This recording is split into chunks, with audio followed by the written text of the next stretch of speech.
नमस्कार दोस्तों, स्वागत है आप सभी का।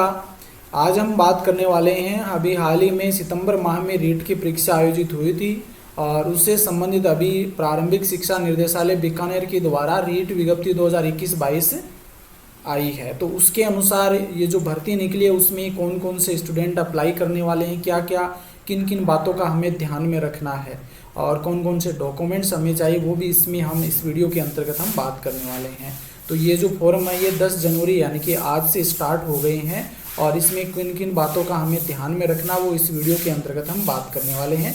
तो आप इस वीडियो को शुरू से लेकर अंत तक ध्यानपूर्वक देखिए, जिससे कि आपको हर चीज़ है वो क्लियर हो जाए।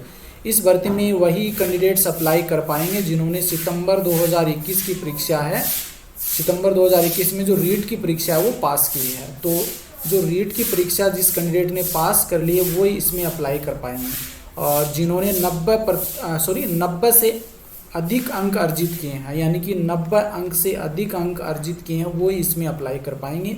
लेकिन इसमें ध्यान में रखना कि जो आरक्षित वर्ग हैं उनको इसमें छूट दी गई है। देखो, जो जनरल वाले हैं उनके लिए 60% अंक वो निर्धारित किए गए हैं। ओबीसी और SC ST के लिए 55% अंक निर्धारित किए गए हैं। तो जिनके 55% अंक आए हैं SC ST OBC, तो वो इसमें भर्ती फॉर्म भर सकते हैं और जिनके 90 नंबर या 60% अंक आए हैं जनरल कैटेगरी के, तो वो इसमें फॉर्म भर सकते हैं। आवेदन की प्रक्रिया है 10 जनवरी 2022 से 9 फरवरी 2022 तक ये जारी रहेगी। यानी 10 जनवरी को स्टार्ट होंगी और लास्ट डेट होगी 9 फरवरी 2022। ऑनलाइन आवेदन करने के लिए आप सबको SSO ID बनानी पड़ेगी, यानी कि जिसकी SSO ID है उसको तो बनाने की आवश्यकता नहीं है और जिन्होंने नहीं बनाई है तो उसको SSO ID बनानी पड़ेगी, तभी आप आवेदन कर पाएंगे। और अगर आपके पास SSO ID है तो आप फॉर्म उसमें अप्लाई कर सकते हैं। आवेदन पत्र में आपको प्राथमिकता वाले जिले भरने हैं जिनमें आपको नियुक्ति लेनी है, यानी कि उस जिले का नाम हमें पहले भरना जिसमें हम प्राथमिकता देते हैं। जैसे मान लीजिए हम जोधपुर के रहने वाले हैं और पहला ज़िला हम जोधपुर भरना चाहते हैं, तो पहले ज़िले पे जोधपुर रखेंगे और उसके बाद में हमारी इच्छा अनुसार आगे के जो क्रमवाइज ज़िले वो हम भर सकते हैं। लेकिन पहले ज़िला हम वो भरेंगे जो हमारी प्राथमिकता हो, जहाँ पर हम जॉब करना चाहते हैं या उसके लिए हम जिस ज़िले के अंदर वैकेंसी के अनुसार हम डिसाइड करते हैं कि कौन सा ज़िला को हम प्राथमिकता देते हैं, वो ज़िला इसमें भर सकते हैं। फॉर्म भरते समय प्राथमिकता सूची जोधपुर को पहली प्राथमिकता पर रखनी है और इसी क्रम में आगे के ज़िले भी भरने हैं। बाहरी राज्यों के अभ्यर्थी हैं वो राजस्थान की सीमा के आसपास के ज़िलों का चयन कर सकते हैं। बाकी आपकी सुविधा अनुसार कोई भी ज़िला भर सकते हैं, इसमें ज़रूरी नहीं है कि आपको जोधपुर ही भरना है, जो आपकी इच्छा हो वो भर सकते हैं। नेक्स्ट है नॉन TSP, यानी कि गैर अनुसूचित क्षेत्र के पदों के लिए सभी आवेदन कर सकते हैं। बाहरी राज्यों वाले कैंडिडेट भी नॉन TSP में ही आवेदन कर पाएंगे, TSP में नहीं। यानी कि नॉन TSP की जो है वो सिर्फ नॉन TSP में आवेदन कर सकेंगे, TSP वाले में नहीं कर सकते। और बाहरी राज्यों में जो रहते हैं, चाहे वो TSP की हो या SC ST OBC किसी के भी हो, वो नॉन TSP में ही आवेदन करेंगे। TSP अनुसूचित क्षेत्र के पदों के लिए वही लोग आवेदन करेंगे जो TSP वाले एरिया में रह रहे हैं। यानी अनुसूचित क्षेत्र के जो लोग हैं वो सिर्फ TSP वाले में ही आवेदन करेंगे, इसमें नॉन TSP वाले आवेदन नहीं कर सकते और ये भी नॉन TSP में नहीं कर सकते हैं। राजस्थान के बाहर के कैंडिडेट सिर्फ जनरल में ही अप्लाई कर सकते हैं, चाहे वो कोई भी कैटेगरी का हो। यानी कि राजस्थान से बाहर UP हरियाणा कहीं का भी हो, अगर वो SC ST OBC या किसी भी कैटेगरी का हो, अगर वो यहाँ पर इसमें फॉर्म भरता है तो वो जनरल कैटेगरी में ही आएगा, वो जनरल कैटेगरी से ही अप्लाई कर सकेगा। BEd कैंडिडेट्स केवल लेवल 2 में ही, BEd कैंडिडेट्स है वो लेवल 2 में ही अप्लाई कर सकेंगे। ये तो हम पीछे पता चल गया है कि BEd वालों को लेवल फर्स्ट से बाहर निकाल दिया गया था, तो अब BEd वाले हैं कैंडिडेट वो सिर्फ लेवल 2 में ही अप्लाई कर सकते हैं। सब्जेक्ट के लिए संबंधित कुछ पात्रताएं, जैसे सामाजिक विज्ञान की हम बात करें तो इसके लिए जिनके सामाजिक विज्ञान का विषय ग्रेजुएशन में है वो ही एलिजिबल होंगे। अगर सामाजिक विज्ञान आप सब्जेक्ट भरते हैं तो आपके ग्रेजुएशन में सामाजिक विज्ञान होना जरूरी है। उसका एक विषय, जैसे सामाजिक विज्ञान में कौन कौन से विषय आते हैं, पॉलिटिकल आता है और इसके अलावा उसमें भूगोल आता है और हिस्ट्री आती है, तो इनमें से कोई एक विषय आपके सब्जेक्ट होना चाहिए ग्रेजुएशन में। गणित व विज्ञान के लिए तो विज्ञान व गणित का जो विषय है इसमें से कोई भी एक विषय आपके पास ग्रेजुएशन में होना चाहिए, या तो विज्ञान हो या गणित हो, दोनों में से एक विषय आपके पास ग्रेजुएशन में होना जरूरी है। कॉमर्स वाले विद्यार्थियों के लिए सामाजिक विज्ञान भर पाएंगे। तो कॉमर्स वालों के लिए तो सामाजिक विज्ञान की कोई भी सब्जेक्ट नहीं होते, लेकिन वो सिर्फ सामाजिक विज्ञान ही भर पाएंगे।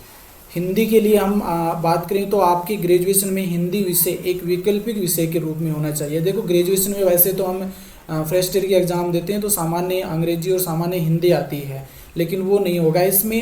तो इसमें हिंदी के लिए हमें एक वैकल्पिक विषय के रूप में जो हिंदी साहित्य है वो आपके होना चाहिए। अंग्रेजी के लिए आपके ग्रेजुएशन में अंग्रेजी विषय एक वैकल्पिक विषय के रूप में रहना चाहिए। एडिशनल के संदर्भ में कंफर्म करके एक पोस्ट डाली जाएगी इसी चैनल पर, यानी कि जो एडिशनल है जिनको अभी कोर्ट में लेके गए हैं उनको इस भर्ती से बाहर निकालने के लिए, तो जैसे उसकी सूचना मिलेगी तो आपको इस चैनल के माध्यम से मिल जाएगी। अंग्रेजी वालों के लिए यह है कि जनरल अंग्रेजी नहीं चलेगी, जो अंग्रेजी विषय है वैकल्पिक रूप से आपकी होनी चाहिए। संस्कृत, उर्दू, पंजाबी, सिंधी, इनके लिए भी यही नियम है, सेम ही है, ग्रेजुएशन में आपकी होनी ज़रूरी है। इसके साथ ही रीट में भी आपने उस विषय का चयन किया है, जैसे अगर आप हिंदी विषय से भर रहे हैं तो लैंग्वेज हिंदी लैंग्वेज का आपके रीट में चयन किया हो। अगर आप अंग्रेजी से भर रहे हैं तो आपके लैंग्वेज में अंग्रेजी विषय होना ज़रूरी है। हिंदी भर रहे हैं तो हिंदी विषय आपके होना ज़रूरी है। लेवल 2 की मेरिट रीट के कुल अंकों के आधार पर बनेगी। तो लेवल 1 की जो मेरिट होगी वो रीट के कुल अंक जो रीट फर्स्ट लेवल में जिनके कैंडिडेट्स के प्राप्त हुए हैं उन्हीं के आधार पर मेरिट बनने वाली है। लेवल 2 की मेरिट के लिए रीट के प्राप्तांक प्रतिशत का 90%, यानी कि लेवल 2 के मेरिट के लिए रीट के जो प्राप्तांक आए हैं उनका 90% और ग्रेजुएशन की कुल प्राप्तांक का 10% लेकर मेरिट बनाया जाएगी। जैसे मान लीजिए किसी के 115 नंबर आ रहे हैं और इसका परसेंटेज कितना निकल रहा है, वो एग्जाम्पल के लिए मान लीजिए इसके परसेंटेज लगभग आ रहे हैं 70 के आसपास आ रहे हैं, तो इसका हम क्या करेंगे, पहले 90% निकालेंगे। और इसी प्रकार ग्रेजुएशन में किसी के 60% हैं तो इसका हम 10% निकालेंगे। तो इसका 90% निकालने के बाद जो नंबर आ रहा है और इसका 10% निकालने के बाद जो 6% आइए इसमें जुड़ेगा, और उसके बाद में जो अगली आपके कितने परसेंटेज आ रहे हैं उसके आधार पर आपकी वो मेरिट निकाली जाएगी। मेरिट राज्य स्तर पर बनाई जाएगी, वह 2 गुना कैंडिडेट्स को शॉर्ट लिस्ट में लिया जाएगा। अंतिम सत्यापन के बाद अंतिम चयन सूची संबंधित जिला परिषदों को भेज दी जाएगी, यानी कि अंतिम रूप से जब सत्यापन होगा तो वो सूची जिला परिषदों में भेजी जाएगी और जिन जिलों का आपने चयन किया उनके जिला परिषद में ये आएगी। आवेदन सही से भरे, हमें एक एक चीज़ का हमें अच्छे से ध्यान में रखना, गलतियां नहीं करनी है। गलतियां करेंगे तो वो आगे हमें इसके लिए नुकसान भुगतना पड़ेगा, क्योंकि आपके इसी आवेदन के आधार पर शॉर्ट लिस्ट है वो कैंडिडेट की सूची जारी की जाएगी। तो हमें जो भी फॉर्म भरना है उस फॉर्म में एक एक चीज़ का हमें ध्यान में रखना है।